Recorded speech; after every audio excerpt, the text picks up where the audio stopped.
नमस्कार. सखी सह्याद्रीच्या आजच्या भागात मी स्वप्ना आपल्या सगळ्यांचं मनापासून स्वागत करते.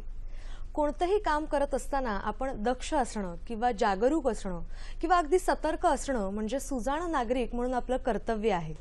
खरं तर हे आपल्या सगळ्यांना माहिती आहेच.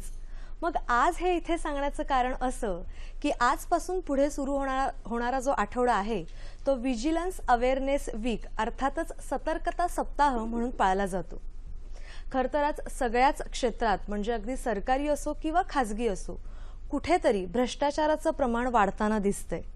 मग ह्याला प्रतिबंध करण्यासाठी किंवा मुळात हा भ्रष्टाचार रोखण्यासाठी कोणती कार्यप्रणाली आहे किंवा एक सुजाण नागरिक म्हणून आपलं कर्तव्य काय आहे आणि आपल्या आजूबाजूला जर अशा घटना घडत असतील तर नेमकी तक्रार कुठे नोंदवावी या आणि अशा अनेक प्रश्नांची उत्तरं आपण आजच्या भागात जाणून घेणार आहोत. आजच्या भागाचा आपला विषय आहे दिशा भ्रष्टाचार मुक्ततेची सतर्कता सप्ताह निमित्ताने आजची आपली ही चर्चा. आणि या संदर्भात मार्गदर्शन करण्यासाठी आपण आमंत्रित केलेला आहे अपर पोलीस आयुक्त लाचलुचपत प्रतिबंधक विभाग अर्थातच additional CP anti corruption bureau Kishor Jadhav sir. Sir नमस्कार. सखी सह्याद्री कार्यक्रमात अतिशय मनापासून स्वागत. धन्यवाद. याच विषयावर मार्गदर्शन करण्यासाठी आजचे आपले दुसरे पाहुणे आहेत अपर पोलीस उपायुक्त अर्थातच additional DCP anti corruption bureau Rajan Bhogle sir. Sir नमस्कार. तुमचंही सखी सह्याद्री कार्यक्रमात अतिशय मनापासून स्वागत. दिशा भ्रष्टाचार मुक्ततेची असा आजचा आपला विषय आहे.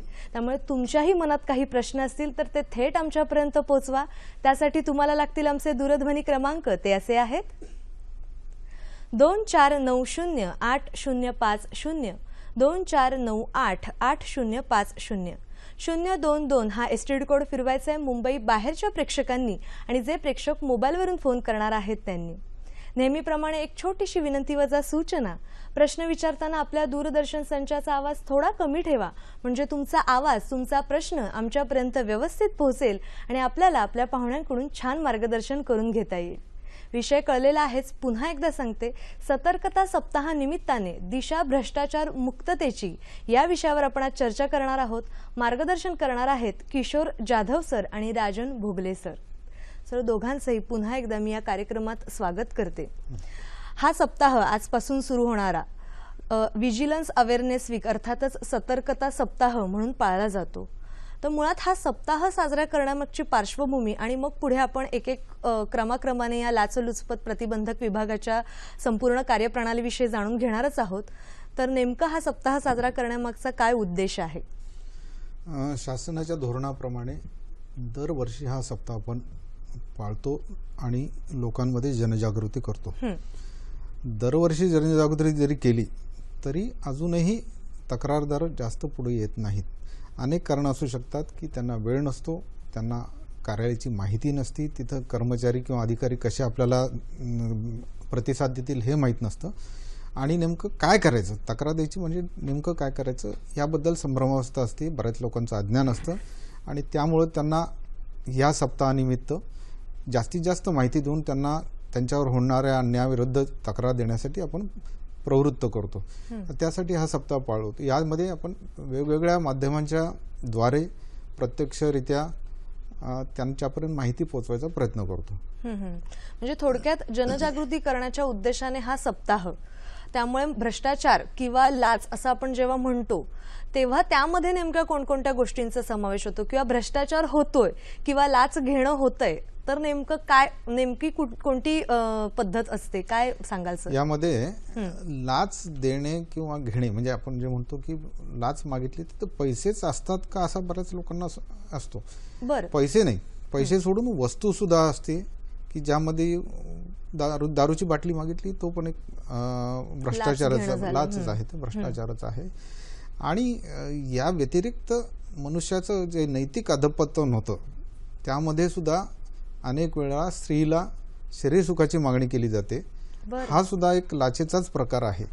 म्हणजे लाच हे फक्त कॅश किंवा पैशापुरतं नाही, कुठल्याही स्वरूपातली वस्तू जरी मागितली किंवा मी आपल्याला सांगितलं की आता जे स्त्रीच्या बाबतीत आहे ते सुद्धा एक लाचेचाच प्रकार आहे. आणि हे सुद्धा लोकांना संभ्रमावस्था आहे की ह्याच्यामध्ये नेमकं काय ही लाच होऊ शकते का नाही. हेच सगळ्याचा उलगडा करायचा आहे लोकांपुढे आपल्याला स्पष्टपणे सांगायचे की लाच ही कुठल्या कुठल्या प्रकारची येते आणि आपण तक्रार कशी कशी नोंदवू शकता. जसं तुम्ही सांगितलं की कुठल्याही स्वरूपातील वस्तूची मागणी किंवा अगदी स्त्रीच्या बाबतीत तर नैतिक मूल्यांचं अधःपतन झालं की आपण त्याचा संबंध लाचेशी करू शकतो. आणि आज आता सगळ्याच क्षेत्रामध्ये भ्रष्टाचाराचं प्रमाण वाढलेलं दिसते आपल्याला, म्हणजे अगदी सरकारी असो खासगी असो. तर नेमका कोणकोणत्या विभागात मध्ये या लाचेचा सगळा संबंध येतो?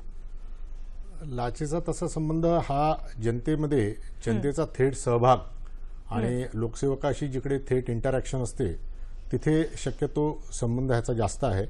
महसूल खाते म्हणा किंवा पालिका कार्यालय, पोलीस विभाग, आरोग्य खातं, ग्रामविकास खातं ह्याच्यामध्ये जिथे जनतेचा हा थेट सहभाग आणि थेट इंटरॅक्शन जी तिकडच्या लोकसेवकाशी होते त्यांच्याकडे तिथे लाचेचं मागणीचं प्रमाण जास्त आहे असं निदर्शनास आलेलं आहे. सर काय सांगाल तुम्ही? नाही, माझं असं म्हणणं आहे की ज्या ज्या खात्यामध्ये ही मनुष्याची जी प्रवृत्ती आहे की मला पगाराशिवाय इतर जास्त पैसा मिळालेला पाहिजे, ही व्यक्ती ज्या खात्यात आहे त्या खात्यात भ्रष्टाचार आहे. म्हणजे मला असं जे काही आकडेवारी पाहता की तुम्ही असं कुठलं खातं दाखव की ज्याच्यात भ्रष्टाचार नाही, सर्वत्र आहे, कुठल्या ना कुठल्या स्तरावर आहे, स्तरावर आहे आणि कोणत्या स्तरावर आहे. आपल्याला हे सगळं मोडून काढायचंय, निर्मूलन करण्याचा प्रयत्न करायचा आहे आणि त्याच प्रतिबंध पण करायचा. आजची ही चर्चा आहे सर, आपण चर्चा करणार. सर जसं तुम्ही म्हणालात की कुठल्याही क्षेत्रामध्ये अगदी कोणत्या ना कोणत्या स्तरावर हे लाच घेण्याचं किंवा भ्रष्टाचाराचं प्रमाण असतं आपण असं म्हणू शकतो. पण तरीही साधारणपणे दिसताना असं दिसतं किंवा तक्रार अशी असते की सरकारी विभागात भ्रष्टाचाराचं प्रमाण खूप जास्त आहे. तर याबद्दल तुम्ही काय सांगाल सर? ज्या तिथे अनुदानित शैक्षणिक संस्था आहेत किंवा ज्या ठिकाणी सरकारच्या काही योजना चालू आहेत आणि त्या योजनेच्या मार्फत पैशाचं वाटप होतं किंवा कामाच्या बदल्यात जिथे मोबदला दिला जातो, कॅशने मोबदला दिला जातो, अशा प्रकारे जिथे जी कारवाई सरकारच्या योजनांमध्ये चालते तिथे भ्रष्टाचाराचं प्रमाण जास्त आहे असंही निदर्शनास आलेलं आहे. बरं, पण मग अशा वेळेला म्हणजे अगदी आपल्या आजूबाजूला आपल्याही नकळत भ्रष्टाचार आपण करत असतो असं म्हणायला काही हरकत नाहीये. मग अशा वेळेला आपल्या आजूबाजूला समजा जर अशी घटना घडत असेल तर नेमकी तक्रार कुठे करावी किंवा काय करावी हे आपल्याला कळत नाही. तर अशा वेळेला लाचलुचपत प्रतिबंधक विभाग नेहमीच कार्यरत असतो. तर या संदर्भातली त्यांची कार्यप्रणाली काय आहे ही तुमच्याकडून जाणून घ्यायला नक्कीच आवडेल. हो, यामध्ये असं आहे की भ्रष्टाचाराची तक्रार हे काही असं आमचा विभाग नाही की फक्त 8 तास चालेल किंवा 12 तास चालेल. आमचा विभाग 24 तास आणि 365 दिवस चालू असतो. फोन ठेवलेला आहे, ईमेल आहेत, ट्विटर अकाउंट आहे, फेसबुक आहे, व्हॉट्सअप आहे, सगळ्या प्रकारचे ग्रुप्स आम्ही ठेवलेले आहेत. याशिवाय एक नवीन नुकताच डेव्हलप केलेला आहे ज्याला मोबाईल ॲप्लिकेशन म्हणतो की सर्वसामान्य मनुष्य आजकाल मोबाईल वापरतो तर त्याला मोबाईलवरून तक्रार ताबडतोब करता येऊ शकते. पूर्वी असं होतं की लोकांना अँटी करप्शन ऑफिस कुठं माहीत नसायचं. जर एका जिल्ह्याच्या किंवा शहराच्या एका बाजूला असलं तर ते दुसऱ्या बाजूला असायचं. मग तिथं जाण्यायेण्यात वेळ जातो, कामधंदा बुडतो, रजा घ्यायला लागती. ह्या सगळ्यात मात करण्यासाठी मोबाईल ॲप्लिकेशन डेव्हलप केलेलं आहे.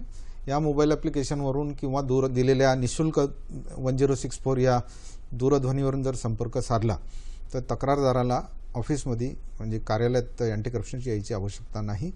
अशी तक्रार नोंदवल्यानंतर अँटी करप्शनचे अधिकारी त्याला त्या व्यक्तीला जिथं कन्व्हिनियंट आहे त्या ठिकाणी त्यावेळी जाऊन संपर्क साधू शकतात आणि साधतात आणि त्याप्रमाणे त्यांची तक्रार त्या ठिकाणी घेतली जाते. याशिवाय जे पूर्वी जमान्याचे जे आपले पद्धती आहेत की लेखी तक्रार करणे किंवा पोस्टाने पाठवणे, रजिस्टर पोस्टाने पाठवणे, ह्या सगळ्या आहेतच. पण त्याचा सोडून त्याच्या व्यतिरिक्त आता हे नवीन काळात ज्या डेव्हलप झालेल्या आहेत ह्या लोकांपर्यंत पोहोचवणं आवश्यक आहे, म्हणून हे आम्ही प्रयत्न करतोय. जसं सर तुम्ही म्हणालात की टोल फ्री क्रमांक आहेत किंवा तुमचा ईमेल आयडी आहे आणि प्रेक्षक स्क्रोलवर खाली दिसत आहेच, त्यामुळे तुम्ही त्याची नोंद करून जरूर याचा फायदा घ्यावा. जसं सर तुम्ही म्हणालात की या क्रमांकाचा किंवा या दूरध्वनी क्रमांकाचा और ईमेल आयडीचा फायदा घेऊन प्रत्यक्ष त्या विभागामध्ये न जाता आपण तक्रार नोंदवू शकतो. मग अशा वेळेला लाच घेणाऱ्याला रंगेहात पकडणं हा सुद्धा एक खूप महत्त्वाचा भाग आहे. मग अशा वेळेला सापळा कार्यपद्धती तुम्ही मगाशी म्हणाला होतात, तर त्याबद्दल आम्हाला जाणून घ्यायला नक्कीच आवडेल. प्रथमतः जो तक्रारदार तक्रार करू इच्छितो तर त्याला जाऊन भेटणं आवश्यक असतं किंवा त्याच्याशी संवाद साधणं आवश्यक असतं. त्याची भेटल्यानंतर आपण त्याच्या प्रकारची लेखी तक्रार घेतो. तक्रार दिल्यानंतर ती तक्रार सत्यता किती आहे त्यात हे पडताळून घ्यायला लागतं. अन्यथा दुसऱ्या त्या जो काही पब्लिक सर्वंट लोकसेवक आहे त्याच्यावर अन्याय होण्याची सुद्धा शक्यता असते. अशी तक्रार पडताळणी केल्यानंतरच जेव्हा खात्री होती की त्या माणसाने पैसे मागितलेले आहेत, त्याचं समाजातील रेप्युटेशन काही फारसं चांगलं नाही, भ्रष्टाचारीच आहे, हे केल्यानंतर आम्ही सापळ्याची कारवाई सुरू करतो. सापळ्याची कारवाई तिथल्या भौगोलिक परिस्थिती आणि कुठली वेळ आहे, तो जो पब्लिक सर्वंट आहे तो कुठल्या प्रकाराने पैसे घेत असतो हे सगळं बघून त्या वेळेला ठरवली जाते. सर तुम्ही खूप छान सांगताच आहात. एक फोन आलेला आहे तो आपण घेऊया आणि मग पुन्हा एकदा या आपल्या चर्चेकडे येऊया. डॉक्टर व्ही स महाजन आपल्याशी बोलतायत कोइंबतूरहून. नमस्कार सर. मी तामिळनाडून बोलतोय की भ्रष्टाचाराचं जे मूळ आहे ही वैयक्तिक मालमत्तेची जी आसक्ती आहे त्या आसक्तीच्या मनोवृत्तीला दडलेला आहे आणि ही आसक्ती कमी करण्यासाठी काहीतरी सक्ती केली पाहिजे, काहीतरी मर्यादा आली पाहिजे. आता मालमत्ता किती केली तरी याला मर्यादा नाही. किमान आणि किमान मर्यादा मालमत्तेची मर्यादा घालून ते भ्रष्टाचाराचे जे कायदे करणारे आणि कायदे मोडणारे तेच भ्रष्टाचारी होतात. तर यासाठी भ्रष्टाचारी माणसाची मालमत्ताच जप्त केली गेली पाहिजे आणि त्याला कडक शासन केलं तरच हा भ्रष्टाचार कमी होईल असं मला वाटतं. नाही तर अन्यथा ही प्रवृत्ती कमी करणं अवघड आहे असं मला वाटतं. आपलं काय मत आहे याबद्दल? धन्यवाद सर. खूप वेगळा असा मुद्दा त्यांनी सांगितलेला आहे की मालमत्ता घेण्यासाठी म्हणून कुठेतरी ते भ्रष्टाचाराचं प्रमाण वाढत जातं. तर अशा वेळेला भ्रष्टाचार करणाऱ्याची मालमत्ताच जप्त केली पाहिजे असं त्यांचं मत आहे. तुमच्या दोघांचीही मतं जाणून घ्यायला नक्कीच आवडतील. कायद्यामध्ये तरतूद केलेली आहे.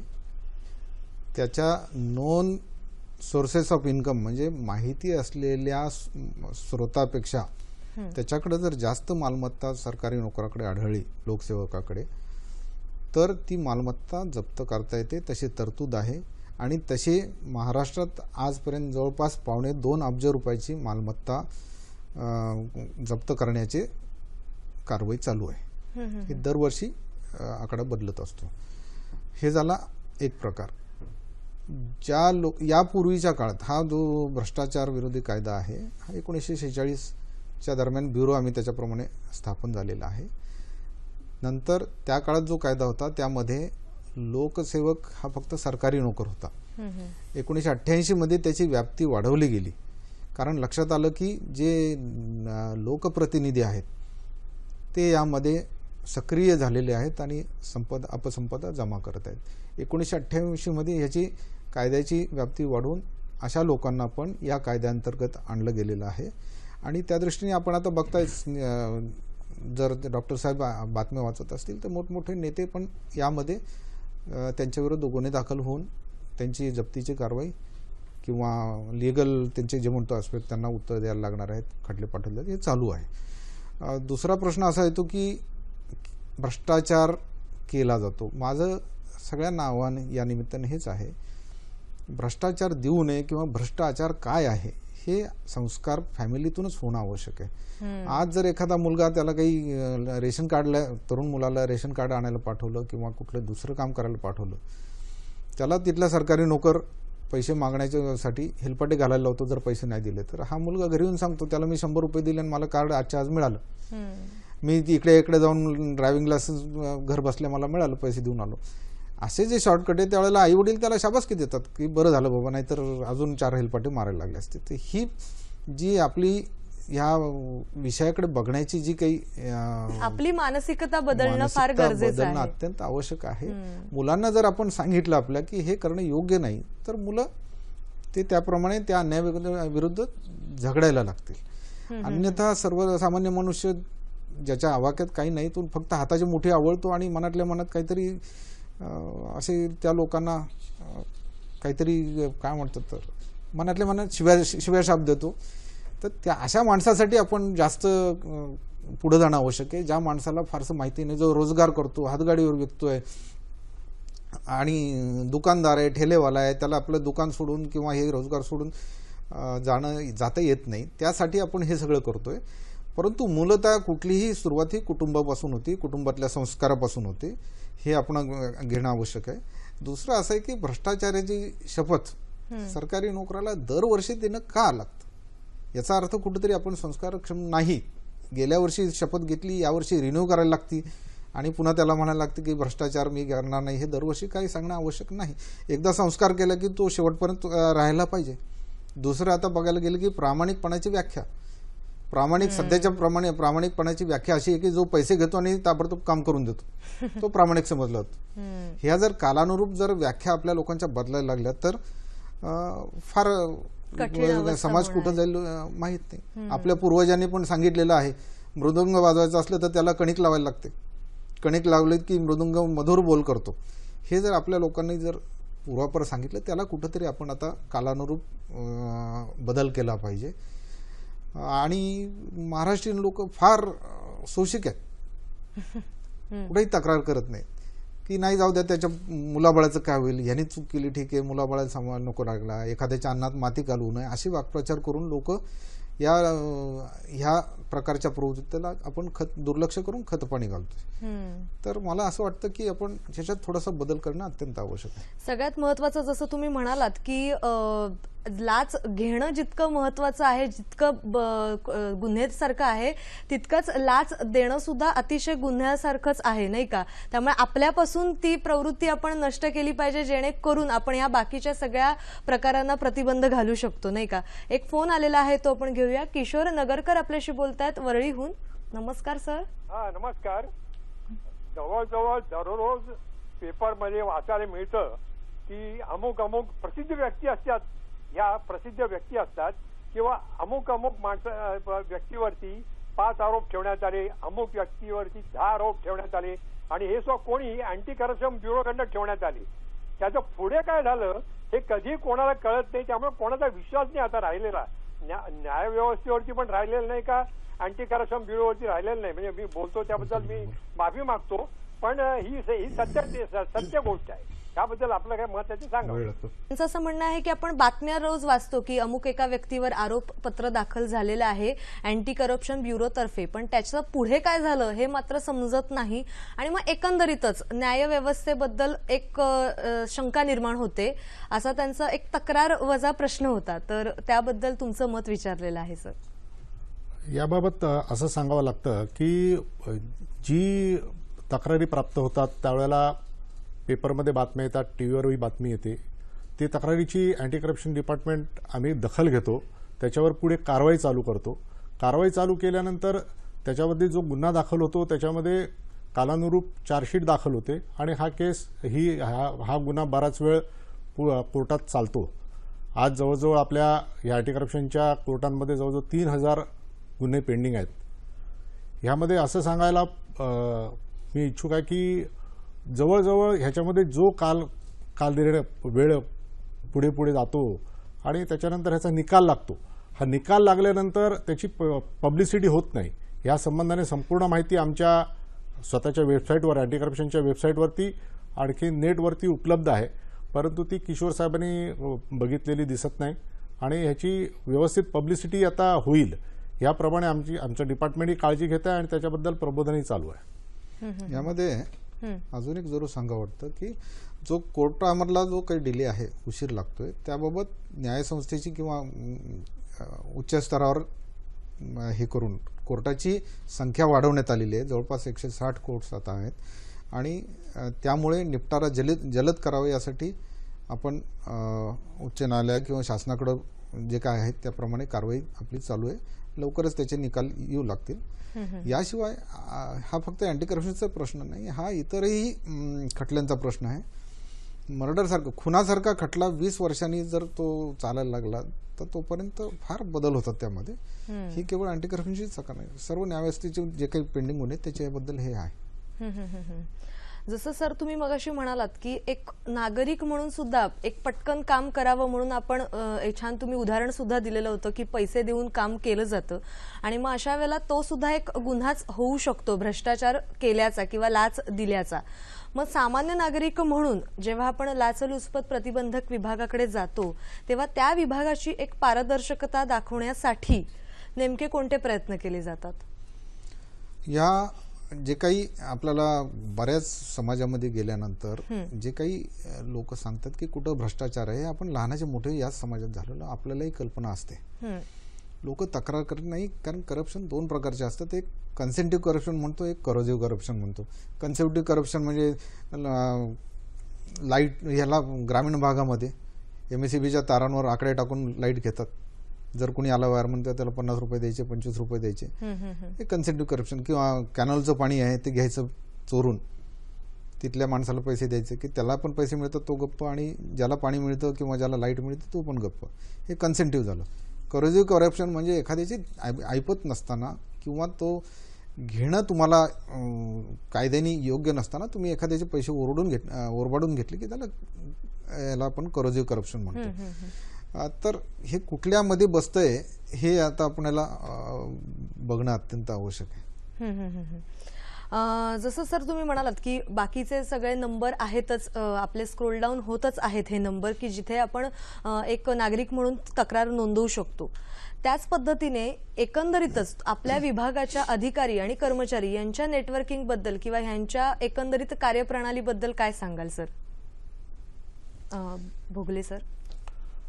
याच्यामध्ये आता आमच्याकडे जी 1064 ही निशुल्क सेवा जी पुरवलेली आहे त्याच्याचप्रमाणे आमची वेबसाईट एक आमची कार्यान्वित आहे. तर त्या वेबसाईट ही डाउनलोड करून तुम्ही मोबाईलवरनं नेटवरनं ह्या मोबाईल ॲप्लिकेशनवरती तुम्ही तक्रार आमच्याकडे नोंदवू शकता. 1064 तर महाराष्ट्रभर कार्यान्वित आहे. ही निशुल्क सेवा आहे आणि त्याच्याप्रमाणे तुम्ही आमच्याकडे पोहोचू शकता. हे आपल्याला स्क्रीनवर दिसत आहेतच. लाचलुचपत प्रतिबंधक विभागाचे जे क्रमांक आहेत, टोल फ्री क्रमांक आहे 1064, दूरध्वनी क्रमांक आहे 022-2492-1212. मोबाईल ॲप्लिकेशनसाठी acbmaharashtra.net असं टाईप करायचं आहे. याशिवाय संकेतस्थळ सुद्धा आहे acbmaharashtra.government.gov.in आणि तक्रारीसाठी ईमेल सुद्धा आपण करू शकता acbwebmail@gmail.com वर. आणि फेसबुक पेज facebook.com किंवा महाराष्ट्र ACB असं तुम्ही टाईप करून फेसबुक पेजला सुद्धा तुम्ही व्हिजिट करू शकता. हे याच्यात सांगायचं म्हणजे हे जे नंबर आहेत, हा 1064 नंबर पूर्ण महाराष्ट्राकरता आहे. बरं. याशिवाय प्रत्येक जिल्ह्यासाठी एक युनिट असते आणि 4-5 जिल्हे म्हणून एक रेंज ज्याला म्हणतो आपण आहे. म्हणजे मुंबई जे काही आहे मुंबईचं युनिट वेगळं आहे. महाराष्ट्राचे प्रत्येक असे 8 डिव्हिजन केलेले आहेत. त्यामध्ये एक SP रँकचा ऑफिसर असतो आणि प्रत्येक जिल्ह्यासाठी एक एक सब युनिट आहे. तक्रारदाराला प्रत्येक वेळेला मुंबईत येण्याची आवश्यकता नाही. त्या आपल्या जिल्ह्याच्या ठिकाणी जर त्यांनी तक्रार साधली, संपर्क साधला तर तक्रार त्यांची त्या ठिकाणी नोंदवता येते. मोबाईल ॲप्लिकेशनवर ईमेलवरून कुठेही मनुष्य कुठेही पाठवू शकतो. त्यांनी फक्त जे तक्रार मुंबईचे संबंधित असेल तर द्यायची असं नाही. महाराष्ट्रातले कुठल्याही जिल्ह्यातून, अगदी आदिवासी जिल्ह्यातून सुद्धा तक्रार देणं त्याला सोपं केलेलं आहे. आणि अशा फार आदिवासी म्हणजे नक्षलग्रस्त भागातून सुद्धा अशा तक्रारी येत असतात. मुंबईतून येतातच, परंतु सांगायचं दुर्गम भागातून आता लोक संपर्क साधायला लागलेत आणि भ्रष्टाचाराच्या विरुद्ध लढून त्यांनी अनेक भ्रष्टाचार करणारे लोक आहेत त्यांना पकडून दिलेले आहे. तर जसं मगाशी मी म्हटलं की एक सामान्य नागरिक म्हणून बरीच मला वाटतं सोय आहे तक्रार करण्यासाठी. आणि मग त्यावेळेला सामान्य नागरिक म्हणून कोणी अशी आतापर्यंत तक्रार केली आहे का आणि त्यांचं पुढे कशी काय कार्यप्रणाली आहे? मागील साधारण 5 वर्षाची तुलनात्मक जर आपण पाहणी केली तर आमच्याकडे प्राप्त होणाऱ्या तक्रारीमध्ये लक्षणीय वाढ झालेली आहे. बरं. कारवाईमध्येही वाढ झालेली आहे. जर तक्रारीमध्ये वाढ झालेली आहेच, यावरून हे लक्षात येतं की जी नागरिक जे आहेत ज्यांना त्रास आहे भ्रष्टाचाराच्या संबंधाने, ते स्वतःहून पुढे येऊन आमच्याकडे तक्रारी देत आहेत. बरं.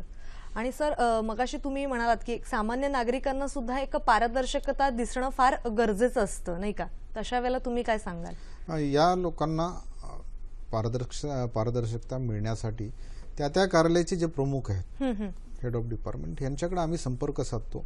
ज्या ज्या काउंटरला पैसे भरायला लागतात किंवा ज्या ज्या ठिकाणी भ्रष्टाचार होण्याची शक्यता आहे, त्या ठिकाणचा कर्मचारी अधिकारी तुम्ही योग्य पडताळणीनंतर ठेवा, असं एक त्यांना सांगितलं जातं. त्या ठिकाणी हे पोलीस हेल्पलाईनचे जे काही नंबर आहेत अँटी करप्शन, ते आम्ही त्या ठिकाणी स्टिकर चिकटवतो. बऱ्याच वेळा असं केलं जातं की ते स्टिकर कोणीतरी फाडून टाकतं, ते बाहेरचा मनुष्य येत नाही का, त्या ठिकाणी पुन्हा आम्ही स्टिकर चिकटवून ठेवतो. गेल्या वर्षी ज्या खात्यामध्ये भ्रष्टाचाराच्या केसेस झालेल्या आहेत त्याच कार्यालयाकडे जास्त लक्ष देतो आणि त्या ठिकाणी पुन्हा व्हेरिफिकेशन करतो की पुन्हा हे चालू आहे का, किंवा ती व्यक्ती जी आहे ती व्यक्ती त्या ठिकाणून बदलली जाते. ट्रॅप जर सक्सेसफुल झालं तर सस्पेंड केली जाते आणि जर निकाल लागला तर असे लोक सेवेतून काढून टाकले जातात. ह्या लोकांची माहिती आपण नेटवर पण ठेवतो आणि न्यूजपेपरमध्ये ते येते. या प्रकारे लोकांनाही कळतं की काय झालेलं आहे, कशा प्रकारे केलेलं आहे. म्हणून म्हटलं की त्या ठिकाणी जास्त लक्ष देऊन पुन्हा त्या ठिकाणी अवेअरनेस केला जातो आणि पारदर्शकता आणण्याचा प्रयत्न आपण करतो. बरं. एक फोन आलेला आहे, तो आपण घेऊया. रामभाऊ आपल्याशी बोलतायत वडगाव पुण्याहून. नमस्कार सर. हॅलो. मी रामभाऊ बोले बोलतोय. ते दोघांची जर भांडणं झाली आणि जर चौकीला गेलं तर ते पैसे देणाऱ्याचं काम होतं किंवा ज्याच्यावर अत्याचार होतो म्हणजे जो देऊ शकत नाही त्याचं काम होत नाही. तर याच्यासाठी काय होतं, मी 1064ला फोन केला होता, सगळे सांगितलं, पण ते म्हणजे की आमच्याकडे तशी व्यवस्था नाही. जर भांडण दोघांचं झालं तर ज्याचं पैसे देत असतं त्याचं काम होत असतं, त्याच्याबद्दल आम्ही पुरावा गोळा करू शकत नाही किंवा काम होऊ शकत नाही. तर याच्यासाठी काय आहे का व्यवस्था? धन्यवाद सर. ओलेजी, आपण आपली तक्रार मांडली हे चांगलं झालेलं आहे, परंतु अशा वेळेला जे कोणी पैसे मागण्याची शक्यता किंवा काम करत नाही आपलं पैसे घेतल्याशिवाय, त्याच्या वरिष्ठांना आपण ही बाब लक्षात आणून देणं आवश्यक आहे. आमच्याकडे ज्या काही तक्रारी येतात त्यामध्ये अँटी करप्शनकडून लोकांच्या अपेक्षा वाढल्यामुळे जवळपास 90% तक्रारी ज्या असतात त्या इतर खात्याच्या संबंधित असतात. इतर खात्याच्या संबंधित ज्या अँटी करप्शन ऍक्ट खाली आम्ही त्याच्यावर कारवाई करू शकत नाही. हा शेजारचा मुलगा गुंडगिरी करतोय, तो मुलगा मुलींची टिंगल करतोय, आमचे शेजाऱ्याचे भांडण आहेत, तो आवाज रेडिओचा मोठा करतो, अशा प्रकारच्या याच्यामध्ये ब्युरो आम्ही हस्तक्षेप करू शकत नाही. आम्ही अशा तक्रारी संबंधित पोलीस युनिटला किंवा संबंधित जे काही BMCचे अधिकारी असतील त्या युनिट्सला आम्ही पाठवत असतो. बोले साहेबांना जे सांगायचं की आमचे पैसे नाहीत म्हणून तक्रार घेतली नाही, माझं एकच म्हणणं आहे की आपल्याला पैसे मागितले आहेत का हे बघा. पैसे घेतले असतील तर आपण जरूर आपल्याला दिलेल्या नंबरवर संपर्क साधाल, तर त्याच्यात जर अँटी करप्शन कायदेशीर कारवाई करू शकत असेल तर आम्ही जरूर करू. अन्यथा आपली तक्रार जी असेल ती आम्ही त्या खात्याच्या प्रमुखाकडे पाठवून त्यांना विनंती करत असतो की आपण याच्यात मध्ये दखल घ्या. म्हणजे अगदी घरगुती कारणांमुळे जी तक्रारी होतात किंवा ज्या काही गुन्हे होतात त्यासाठी पोलीस आयुक्त काम करतच असतील. लाच घेण्याचे प्रकार झाले तर मला वाटतं लाचलुचपत प्रतिबंधक विभाग नेहमीच कार्यशील असतो, नाही का? आता आपण जेव्हा म्हणतो की लाच घेण्याचे प्रकार म्हणजे अगदी सगळं आहे, भरपूर कारवाई होतात, पण तरी सुद्धा प्रकार घडतातच आहेत, घडत राहतील असं म्हणूया किंवा घडणार नाहीत असं म्हणणं जास्त योग्य ठरणार आहे. पण मग अशा वेळेला आपण शासनाला कोणकोणत्या प्रकारच्या सूचना देऊ शकतो किंवा दिलेल्या आहेत? सर काय सांगाल? शासनाला वेळोवेळी त्यांच्या विभाग प्रमुखांना ह्या प्रकारच्या सूचना प्राप्त होतच असतात आणि त्याप्रमाणे ते हाताखालचे जे कर्मचारी आहेत त्यांना लाच न घेण्याबद्दल त्याच्या सूचना त्यांच्या दिल्या जातात, परावृत्त केलं जातं आणि त्या संबंधाने आमच्याकडे जर त्यांनी मार्गदर्शन मागितलं तर आम्ही मार्गदर्शन तर देतोच आणि त्याची निरनिराळी नोटिफिकेशन्स आणि गॅझेट्सही आहेत, त्याच्याप्रमाणे त्यांना सांगण्यात येतं. यामध्ये 2 प्रकाराने आम्ही कारवाई करतोय. बरं. एक तर शासन जे म्हणजे स्टेट लेवलला जे सर्वोच्च आहे महाराष्ट्र शासन, त्यांना विनंती करत असतो आम्हाला कसे कसे याच्यामध्ये बदल आवश्यक आहेत, त्याची व्याप्ती वाढवणं आवश्यक आहे. याशिवाय आपण कार्यालय प्रमुखांनाही सांगत असतो ज्या ज्या ठिकाणी लाच मागण्याची शक्यता आहे त्या त्या ठिकाणी आपण CCTV बसवून घ्या.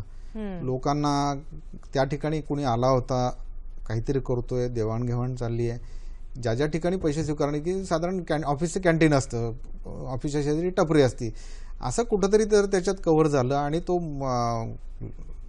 पब्लिक सर्वंट आहे, तो त्याच्याशी डील करतोय असं जर लक्षात आलं तर बरं होईल. याशिवाय ज्या ज्या ठिकाणी कॅश ट्रान्झॅक्शन होतं त्या त्या ठिकाणी आपण अवेअरनेस लोकांना यावं, सहज नंबर उपलब्ध व्हावा, यासाठी आपण आम्ही जे लावतो ते स्टिकर्स लावा, आपण आपल्या पद्धतीने आपल्या स्तरावर कारवाई करा, असं पण आम्ही त्यांना जरूर विनंती करत असतो आणि त्यांचा अवेअरनेस त्यांच्यामध्ये पण आणला जातो. कुठेतरी आपल्यापासूनच ती तयारी केली पाहिजे की आपल्याकडून भ्रष्टाचार होणार नाही, ही काळजी प्रत्येकाने घेतली तर मला वाटतं काम खूप सोपं होईल. सगळ्याच क्षेत्रामध्ये भ्रष्टाचार घडतोय, सरकारी क्षेत्राकडे जास्त होतो अशी थोडीशी तक्रार आहे. मग अशा वेळेला खासगी क्षेत्रही काही मागे नाहीये, खासगी क्षेत्रामध्ये सुद्धा तितकाच भ्रष्टाचार वाढलेला दिसतो. मग या संदर्भात खासगी क्षेत्रासाठी काही तरतुदी आहेत का?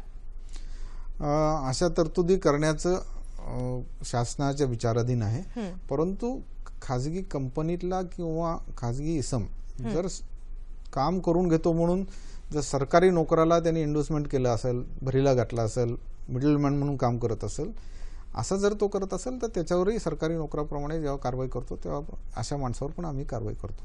बरं, पण मग आता एकंदरीतच कारवाई केल्यानंतर लाच घेणाऱ्यांना किंवा भ्रष्टाचार करणाऱ्यांना अशी जरब बसली आहे का? म्हणजे आतापर्यंतचा तुमचा अनुभव काय आहे? दोघांकडूनही मला जाणून घ्यायला नक्की आवडेल. यामध्ये असं आहे की ज्याला चटका लागतो त्यालाच वेदना होतात, दुसऱ्याला त्या वेदना होत नाहीत. त्यामुळं त्याला असं वाटतं की मी याच्यापासून वेगळा आहे, कायदा दुसऱ्याला लागू आहे. असं म्हटलं जातं की अँटी करप्शनची कारवाई जर झाली एखाद्या तर तो जीवनातून सर्व्हिसमधून तो उठतो, त्याच्या निकाल लागायला बराच वेळ लागतो, त्याचे सस्पेंड होतो, ट्रान्सफर्स होतात. हा झटका काही कमी नाही आहे. पुढं केस जर साबित झाली तर त्याला 10 वर्षापर्यंत शिक्षा आहे आणि त्याची जी काही संपत्ती अपसंपदा आहे जी काही निष्पन्न आली ती जप्त केली जाते.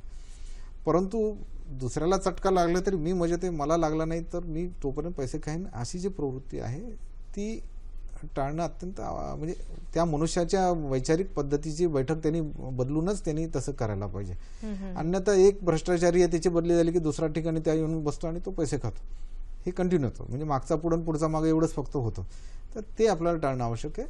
मी ते सांगितलं की ह्यासाठी आपल्याला तरुण पिढीची अत्यंत नितांत आवश्यकता आहे.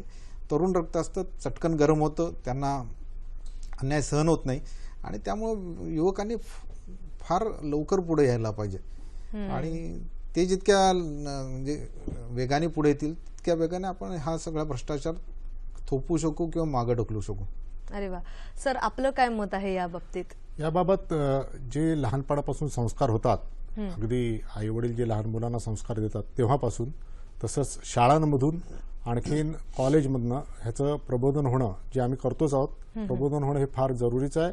आणि ती मानसिकता पहिल्यापासूनच मनात रुजली तरच त्याचा पुढे जाऊन हे बिमोड करण्यासाठी उपयोग होईल.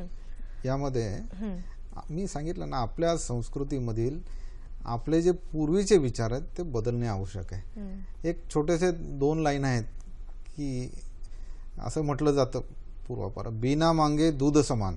बरं, आपण न मागता जर मिळालं तर दुधासारखं, मांग लिया सो पाणी, म्हणजे मागून घेतलं तर पाण्यासारखं आहे. छीन लिया सो खून समान, यही आहे गोरखबाणी. म्हणजे आपले लोकच सांगतात की तुम्हाला न मागता मिळालं तर घ्या, दुधासारखं आहे. तुम्ही मागून घेतलं तर पाण्यासारखं आहे. तुम्ही कोणाचं ओरबाडून घेतलं तर ते खून समान आहे. तर ह्याला सुद्धा कुठंतरी आता बदल करणं आवश्यक आहे. तुला दूधही नको आणि पाणी नको, काही रक्त तर अजिबात नको. जो सरकारी नोकर आहे त्याला जर पेमेंट केलं जातंय ते आपल्या टॅक्समधूनच जातंय तर त्याला वेगळे पैसे का द्यावेत? मध्यंतरी एक बंगालमध्ये गेलो होतो, टूर होती आमची त्या ठिकाणी. तर बसमधून आम्ही प्रवास करत होतो. माझ्या मित्राच्या बाबतीत, तो सहकार्याच्या बाबतीत हा प्रसंग आला. कुठंतरी 5 रुपये तिकीट होतं बसचं. ₹4.80 पैसे तिकीट होतं, त्यांनी ₹5 दिले. तर हा म्हटलं 20 पैसे कंडक्टर राहू द्या. परंतु तिथला तो शेजारी असलेला बंगाली मनुष्य म्हटला नाही नाही, तुम्ही ते 20 पैसे त्याच्याकडून परत घ्यायला पाहिजे, तुम उसकी आदत मत बिगाडो कंडक्टरची. या प्रमाणात ती लोक म्हणजे पेटून उठलेली. तर आपल्या लोकांना काय झाले मला काही लक्षात येईल. जसं तुम्ही म्हणालात की महाराष्ट्रातली लोक जरा सोशिक आहेत, फारच त्यामुळे अजून सुशिक्षित. कारण आपली संत भूमी आहे आणि वारकरी संप्रदायाची लोक आहेत. पण कुठेतरी हा आळा बसलाच पाहिजे आणि त्यामुळे पेटून उठलंच पाहिजे. आपल्याकडून भ्रष्टाचार न होता भ्रष्टाचाराविरुद्ध आपण लढा दिला पाहिजे.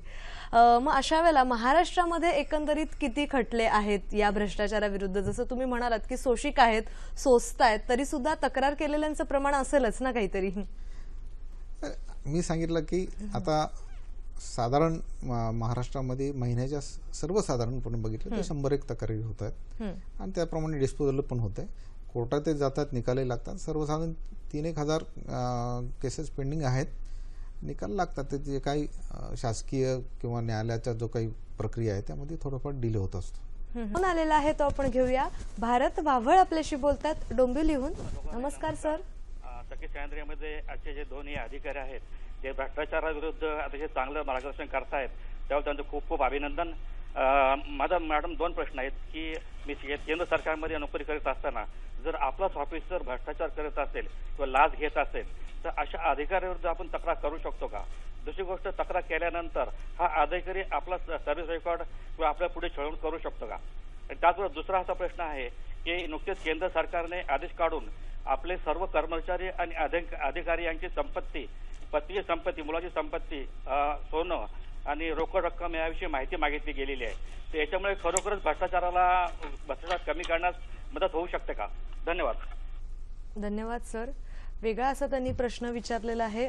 केंद्र सरकारमध्ये नोकरी करत असताना आपल्या वरचाच ऑफिसर जर भ्रष्टाचार करत असेल तर अशा वेळेला तक्रार केल्यानंतर त्याच्याकडून काही छळवणूक होऊ शकते का? केंद्र सरकार किंवा राज्य सरकार जर केंद्र सरकारचा जर भाग असेल तर त्यासाठी सीबीआय अँटी करप्शन हा एक वेगळा भाग आहे. आणि राज्य सरकारमध्ये जर आपण कार्यरत आहात, आणखी कार्यप्रणाली दोन्हीकडे सारखीच आहे. आणि राज्य सरकारमध्ये आपण आपला वरचा अधिकारी हा जर भ्रष्टाचारी आहे आणि तर त्याची तुम्ही जरूर आमच्याकडे तक्रार देऊ शकता, आम्ही त्याच्यावरती जरूर कारवाई करू. त्याच्यानंतर त्याच्यामधल्या त्याचा पुढचा भाग ह्यांच्या प्रश्नाचा होता की तो ह्यांचा सर्व्हिस रेकॉर्ड खराब करेल का?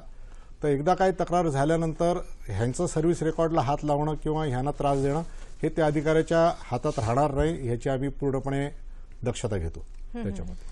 आणि जर संपत्तीचा जो भाग आहे, संपत्तीमध्ये दरवर्षी जे राज्य सरकारचे कर्मचारी असतील किंवा केंद्र सरकारचे कर्मचारी असतील यांना मत्ता आणि दायित्व यांच्यात माहिती उघड करायला लागते आणि सरकारला त्याची माहिती कळवायला लागते. बरं. आपल्या जे वरिष्ठ आहेत, राज्य सरकार असेल किंवा केंद्र सरकार असेल, आपल्याला जर असं वाटलं की ते चुकतायत तर आपण बिलकुल त्यांची तक्रार करा. आपलं नैतिक कर्तव्य असं समजून करा. अशा माणसांपासून आपल्याला निश्चित संरक्षण मिळते. हे फक्त तोंडी आम्ही सांगतो असं नाही, हे रेकॉर्डवर येतं.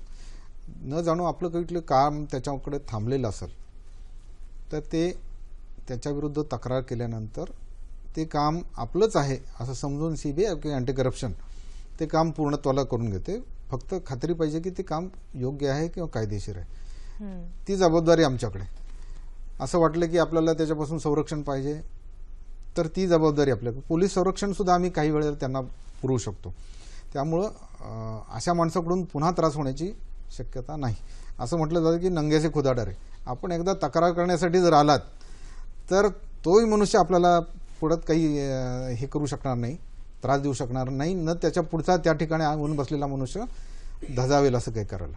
तर त्यामुळं आपण एकदा कुठंतरी खंबीर व्हा, पुढे या. बिलकुल आपली आपण रॉंग साईडला नसेल, योग्य साईडला पण असला तर आपली जबाबदारी ही शासनाची आहे. अरे वा. एक फोन आलेला आहे तो आपण घेऊया. डॉक्टर प्राजक्ता मुळे आपल्याशी बोलतायत मुलुंडहून. नमस्कार मॅडम. खूप सुंदर प्रोग्राम तुम्ही अरेंज केला. मला एक सरांना विचारायचं आहे की आपल्या ब्युरोच्या याच्यामध्ये गुप्तहेर संघटनेचा आपल्याला कधी उपयोग होतो का आणि तो हेल्पफुल असतो का? आणि दुसरी गोष्ट असं मला म्हणायचंय की किती म्हणून तुम्ही सकाळी 2 पोळ्या, संध्याकाळी 2 पोळ्या, 2 वेळचा नाश्ता सगळ्यांना हाच जेवण लागतं ना, करप्ट करणारे लोक का हिऱ्याच्या माणकाची भाजी आणि सोन्याच्या पोळ्या खातात का? देशाच्या विकासासाठी त्याचा उपयोग करावा असं मला वाटतं की प्रत्येक कॉन्शियस प्रत्येकाचं असं जागं करायला पाहिजे असं एक माझं स्वतःचं मत आहे. हापापाचा माल गप्पापाच असतो हो, कुठे जात नसतो तो. खरं की नाही सांगा. Thank you very much. धन्यवाद. खूप छान त्यांनी मुद्दा सांगितलेला आहे. जसं तुम्ही मगाशी म्हणालात की आपल्यापासूनच आपण तयारी केली पाहिजे की माझ्याकडून भ्रष्टाचार होणार नाही आणि एक सजग खंबीरपणे भ्रष्टाचाराला आळा घातला पाहिजे. तर त्यांचा प्रश्न त्याच अनुषंगाने होता की या तुमच्या अँटी करप्शन ब्युरोला किंवा लाचलुचपत प्रतिबंधक विभागाला गुप्तहेर संघटनेचा काही फायदा होऊ शकतो का? लाच या आमच्या विभागात, लाचलुचपत प्रतिबंधक विभागात गुप्तहेर असे कुठेही नाही. परंतु आम्ही समजतो की जे आपले नागरिक आहेत तेच आमचे गुप्तहेर आहेत. केवळ लाच मागतोय म्हणून आपण तक्रार करा असं नाही. तो या ब्युरोचा एक कामाचा भाग झाला. दुसरा भाग असा आहे की आपण गुप्तहेर आमचे याच्यासाठी आहात की आपल्या आजूबाजूला जे काही सरकारी नोकर किंवा लोकसेवक म्हणतो किंवा नगरसेवकही येतात, त्यामध्ये काही म्हणजे आपण निवडून दिलेले बरेचसे लोकनेते येतात, हे जर गब्बर झालेले असतील, ह्यांचा काही इन्कम नाही असं जर आपल्याला वाटतं तर आपणच आमचे गुप्तहेर आहात. आम्हाला फक्त तुम्ही कळवा की ह्या मनुष्याकडे एवढी इस्टेट आहे, एवढ्या गाड्या आहेत, तिथे फ्लॅट आहेत. अशा वेळेला गुप्तहेर हे नाव यासाठी सांगितले, आपण कुठलंही आपलं नाव गुप्त ठेवलं जाईल. आम्ही कुठेही आपल्या नावाची वाच्यता होणार नाही, कोणीही व्यक्ती आपल्यापर्यंत संदर्भ काढत पोहोचू शकणार नाही. आणि हे करावं यासाठीच हा सगळा अट्टहास केलेला आहे की तुम्ही व्हॉट्सअपवर पाठवा, वेबमेलवर पाठवा, ट्विटरवर पाठवा किंवा आपल्याला जे काही अन्य 1064 नंबर आहे तो द्या, त्याच्यावरून माहिती द्या. आपण गुप्त हा आपलं नाव गुप्त राहील, कुठल्याही परिस्थितीत आपलं नाव तिथपर्यंत पोहोचणार नाही. हे करताना केवळ आम्ही आश्वासन देतो असं नाही, तर अँटी करप्शनच्या विभागात जरा जरी शंका आली की एखादा आमचा कर्मचारी अधिकारी थोडंसं वेगळं वागायला लागलं की इंटरनल व्हिजिलन्स असतं, तर त्याला दुसऱ्या म्हणजे मिनिटाला आम्ही त्याला डिस्चार्ज देतो की तू बाबा इथं कामाचा नाही, तुझं वागणूक अँटी करप्शनमध्ये राहण्याच्या लायकीचं नाही, आणि त्याला आम्ही बाहेर काढतो. याला इंटरनल व्हिजिलन्स म्हणतो आणि ते कंटिन्युअस चालू असतं. जसं सर तुम्ही म्हणालात की एक मिनिट, त्या ताईंनी जे सांगितलं होतं सोन्याची भाकरी, आमच्या प्रशिक्षणातही आम्हाला जुने जे काही अधिकारी होते त्यांनी आम्हाला हे सांगितलं, पोरांना आम्ही त्यावेळेला प्रशिक्षण करतो, पोरांना किती कमवलं रे, शेवटी तुम्हाला रिटायरमेंट नंतर म्हणजे भाकरीच खायची आणि ती सुद्धा तुम्हाला काही मोत्याची खाता येणार नाही, तुम्हाला ज्वारीचीच खायची. काही वेळ गेल्यानंतर ती एक भाकरी सुद्धा तुम्ही खाऊ शकणार नाही, अर्धीच भाकरी खायला लागेल, शरीर साथ देत नाही. तर तुम्ही अट्टासाने किती कमवू नका असं म्हणा. हे सांगणारे लोक होते की बाबा अति लालचेमध्ये जाऊ नका, आणि असे सांगणारे आई वडील पाहिजेत असं माझं म्हणणं आहे. की आम्हाला आमच्या नशिबाने कुणीतरी असा मनुष्य भेटला किंवा असे आमचे घडवणारे भेटले की त्यांनी हे सांगितलं होतं. असे प्रत्येक माननीय आई वडिलांनी आपल्या मुलांना, शेजाऱ्या पाजाऱ्यांना सांगणं आवश्यक आहे. घरापासून संस्कार होणं जे तुम्ही मगाशी म्हणालात ते खूप महत्वाचं आहे. बॅक टू बेसिक शेवटी ते येतं.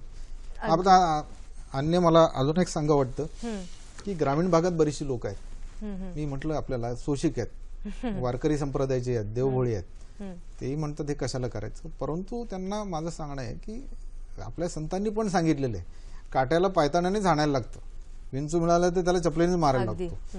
आणि तुका म्हणे ऐशा नरा माराव्या मोजून पैजार, म्हणजे त्यांना हाणलं पाहिजे आणि मोजत बसलं पाहिजे त्यांनी. अशा प्रकारे हे आपल्या संतांनी सांगितलं, हे एका बाजूला विसरून जातात आणि आपलं सोयीस्कर ते जे काही घ्यायचं आहे आपल्याला हवा तसा अर्थ काढतात. एक कुठली तरी बाजू धरा, आपल्या जर सांगितलं संतांनी तर त्यामध्ये जा, त्या वाटेने जरी आपण गेलात वारकरी संप्रदाय, शेतकरी, तरी आपण या भ्रष्टाचाराला मोठ्या प्रमाणात आळा घालू शकू. एक फोन आलेला आहे तो आपण घेऊया. प्राजक्ता होगाडे आपल्याशी बोलतायत कोल्हापूरहून. नमस्कार मॅडम. हा नमस्कार. हा बोलते मॅडम मी होगाडे म्हणून. बोला, सलग प्रश्न विचारा मॅडम. हा, तर काय झालं मॅडम, मी कोल्हापूरला अल्पबचतची एजंट आहे, आरडीची. हा, तर मी ते पुण्याचे साहेब आहे ना, ते दर बुधवारी तिथे येतात आणि माझ्याकडनं ते सुरुवातीला 4000 रुपये मागितले. मी म्हटलं मी आता पैसे घेऊन काही आलेले नाहीये आणि मी काही पैसे देणार नाहीये.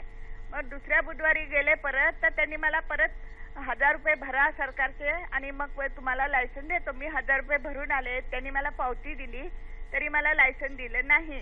परत दुसऱ्या बुधवारी या म्हणाले, परत तिसऱ्या बुधवारी मी गेले तरी मला दिले नाही. परत चौथ्या बुधवारी शेवटी मी 1500 रुपये दिले त्यांना आणि पुण्यावरून मी नुसती झेरॉक्स कॉपी घेऊन आलेली आहे त्यांची, पण अजूनही मला त्यांनी लायसन दिलेलं नाहीये. तर काय करायला पाहिजे याच्यासाठी? बरं, धन्यवाद मॅडम. काय सांगाल सर? मॅडम, आपण असं करा की जे काय आपल्या बाबतीत घडलेलं आहे त्या ठिकाणी जे काही नंबर दिलेत आपल्याला स्क्रोलवर दिसत असतील, 1064ला आपण एकदा फोन करून द्या. हा फोन पुण्याला आम्ही माहिती देऊ. कोल्हापूर हे पुण्या अधिकाऱ्याच्या अंडर येते, ते आपलं काम करून घेतील. मला तर असं वाटतं की पहिल्यांदा आपलं हे आपण टीव्हीवर बोललात ह्याच्यामुळेच काम सहजासहजी होऊन जाईल. नाही झालं तर आम्ही करून देऊ, गॅरंटेड. जसं तुम्ही मगाशी म्हणालात की आपण खंबीर झालं पाहिजे, त्याचा हे मला वाटतं एक उत्तम उदाहरण आहे की त्यांनी पुढे येऊन खंबीरतेने आपला प्रश्न मांडलेला आहे. जसं मगासपासून आपलं हेच आहे की ज्याप्रमाणे लाच घेणारा जबाबदार असतो तितकाच लाच देणारा सुद्धा गुन्ह्यासाठी पात्र असतो. मग अशा वेळेला त्यांच्यावर कोणती कार्यवाही केली जाते, काय सांगाल भोगले सर? लाच देणारा हा गुन्हेगार आहेच. जसा लाच घेणाराही गुन्हेगार आहे तसा लाच देणाराही गुन्हेगार आहे. परंतु जर आपण अँटी करप्शनच्या आमच्या कार्यालयात आलात, आमच्याकडे तक्रार दिली आणि जर त्यावेळेला आम्ही जो सापळा रचतो आणि लाच दिली जाते लोकसेवकाला, त्यावेळेला तो गुन्हा नाही असं सिद्ध होतं आणि त्याला गुन्हा हे समजलं जात नाही. परंतु जर खाजगी इस्माने जर कुठल्या लोकसेवकाला परस्पर लाच देण्याचा प्रयत्न केला आणि त्या लोकसेवकाने जर तक्रार दिली तर त्या खाजगी इस्मावर जरूर कारवाई केली जाते. बरं, आणि मग जो फिर्यादी असतो त्याने जी लाचेकरिता वापरलेली जी रक्कम असते ती त्याला किती दिवसामध्ये परत केली जाते? हे सांगितलं तर त्याप्रमाणे लाच देणं हा गुन्हा आहे, परंतु लाच देताना जर अँटी करप्शनला कळवलं आणि अँटी करप्शन मार्फत जे काही प्रोसिजर होऊन जर लाच दिली गेली तर तो गुन्हा होत नाही, हे पहिलं. दुसरं पण जी रक्कम असते ती पुन्हा कधी मिळते? अशा प्रकारची जी रक्कम आहे ती कितीही असो, जी काही तरतूद शासनाने करून दिलेली आहे, अतिशय चांगली तरतूद आहे की 1 महिन्यानंतर त्याचा काही पिरियड ठरवून दिलेला आहे. महिन्यानंतर आम्ही त्याचं हे चालू करतो, बँकेत सँक्शन वगैरे पाठवून बँकेतून पैसे मिळवण्याचं. 2 महिन्याच्या आत म्हणजे 60 दिवसाच्या आत त्या कंप्लेंटला त्याचे पैसे परत मिळतात. जास्तीत जास्त दिवस 60 लागू शकतात आणि 30 दिवस तर हा त्याचा पिरियड, जस्टिफिकेशन पिरियड म्हणजे सगळे कागदपत्र तयार करण्याचा. बरोबर. मुळात आपल्याला मला आणखीन एक जाणून घ्यायचं आहे की ह्या आठवड्यासंदर्भात एक जनजागृती करण्यासाठी म्हणून आजचा हा सप्ताह आहे आणि त्या दृष्टिकोनातून तुमचे कोणते कार्यक्रम आहेत हे जाणून घ्यायचं आहे. पण तत्पूर्वी एक फोन आलेला आहे, तो आपण घेऊया. कीर्तिकुमार वर्तक आपल्याशी बोलतायत वसईहून. नमस्कार सर. हॅलो. नमस्कार, बोला. नमस्कार. जगामध्ये बऱ्याचशा अशा कंट्रीज आहेत की ज्या कॅशलेस कंट्रीज होण्याच्या मार्गावर आहेत. फॉर एक्झाम्पल स्वीडन, की जे फक्त 3% फक्त कॅश ट्रान्झॅक्शन त्यांच्याकडे होतात. त्यामुळे भ्रष्टाचार वगैरे हा जो प्रकार आहे याच्यावर ऑटोमॅटिकली आळा बसला जातो. आपल्या भारतात जर असा प्रकार सुरू केला तर भ्रष्टाचार कितपत आपण कंट्रोल करू शकू? बरं, धन्यवाद. काय सांगाल सर? फार चांगली कल्पना आहे. पूर्णतः भारताची जी काही व्याप्ती किंवा त्याच्यामधली वैविध्यता जर बघितली तर आपल्याकडं यायला बराचसा वेळ लागू शकेल. परंतु एक छोटीशी कल्पना कोणी मांडली होती, त्याचा व्याप्ती फार मोठी आहे की तुम्ही डिनॉमिनेशन जे आहे 1000च्या नोटाच्या ऐवजी तुम्ही किंवा 500च्या नोटाच्या ऐवजी तुम्ही कमी दराच्या नोटा ठेवा आणि त्यामुळे आपण ह्या काळ्या पैशाला आळा घालू शकू. ती जी काही सूचना आहे त्यांनी बराचसा फरक पडू शकेल. एखाद्याला 1 लाख 1 कोटी द्यायचे म्हटले तर तो मनुष्य फिजिकली तो घेऊन जाऊ शकणार नाही. अशा प्रकारची कल्पना जी आहे शासनाच्या विचाराधीन आहे, ते झालं तर बरं होऊ शकेल. कॅशलेस जरी आपण केलं तर मनुष्य प्रवृत्ती आहे, पुराण काळापासून चालू आहे ती. ते पैसे न घेता सोनं घ्यायला लागतील, सोनं घेता ते हिरे घ्यायला लागतील. आजकाल असं दिसायला लागले की पैसे बँकेत ठेवायच्या ऐवजी दिसतात, डिपॉझिट दिसतंय. सोनं घेतलं तर ते हल्ली लोक आता डायमंड्समध्ये, हिऱ्यामध्ये पैसे गुंतवायला लागले. तुम्ही जे काही काढाल त्याच्यात मनुष्य स्वभाव तो पळवाट काढतच असतो.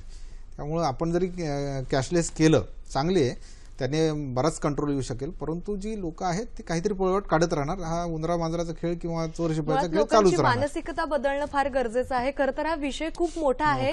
अगदी थोडक्यात तुम्ही काय सांगाल या सप्ताहाचे तुमचे कार्यक्रम? यामध्ये आता असा हा टीव्ही शो घेतलाय, तसं ऑल इंडिया रेडिओ शो आहे. आम्ही हँडबिल्स छापलेले आहेत, नंतर बॅनर्स करतोय, पथनाट्य करतोय, बसेसला हे करतोय, railway station, mono rail buses, ST buses, bus stop या ठिकाणी करतोय. कॉलेजेसमध्ये जाऊन आता हे करत आहोत. मॉल्समध्ये जाऊन आमची माहिती देत आहोत. जे काही गव्हर्नमेंट ऑफिसेस नेहमी अफेक्टेड आहेत त्याच्या समोर जाऊन किंवा त्या ऑफिसमध्ये जाऊन जागृती करत आहोत. डिजिटल बोर्ड्स जाहिरातीचे असतात त्याच्यावरून करतोय. व्हॉट्सअप आहे, थिएटरमध्ये स्लाइड्स दाखवणे, ट्विटर, बल्क SMS. यावर्षी आम्ही फक्त एक वेगळी आहे ते आपल्याला दाखवू इच्छितो की पॅम्पलेट दिल्यानंतर किंवा सकाळी न्यूजपेपरमध्ये घातल्यानंतर आपण वाचता आणि टाकून देतो. म्हणजे हा आपल्या सगळ्या 90% लोक ते करतात. यामुळे यावर्षी आम्ही फक्त जे काय आपण बघत आहात हे व्हिजिटिंग कार्ड साईजची आम्ही इन्फॉर्मेशन प्रिंट करून घेतलेली आहे. ही कोणाला दिल्यानंतर ही जरूर आपल्या खिशात ठेवा. आपल्यासाठी किंवा आपल्या मित्रांसाठी कधीतरी उपयोगी पडेल. यामध्ये आमचे नंबर्स, सगळी ईमेल ID, 1064 ॲप्स, सगळी जी काही माहिती प्रथमदर्शनी पाहिजे ती त्याच्यात व्यवस्था आहे त्या व्यवस्थेचा अचूक फायदा घेऊन या भ्रष्टाचार विरोधी मोहिमेला आपण खंबीरतेने लढा देऊ शकतो, नाही का? आणि त्याच अनुषंगाने हा सप्ताह आणि आपली ही चर्चा, विषय खूप मोठा आहे पण तरी तुम्ही दोघांनी खूप छान मार्गदर्शन केलं. त्याबद्दल सखी सह्याद्री परिवारातर्फे मनापासून धन्यवाद.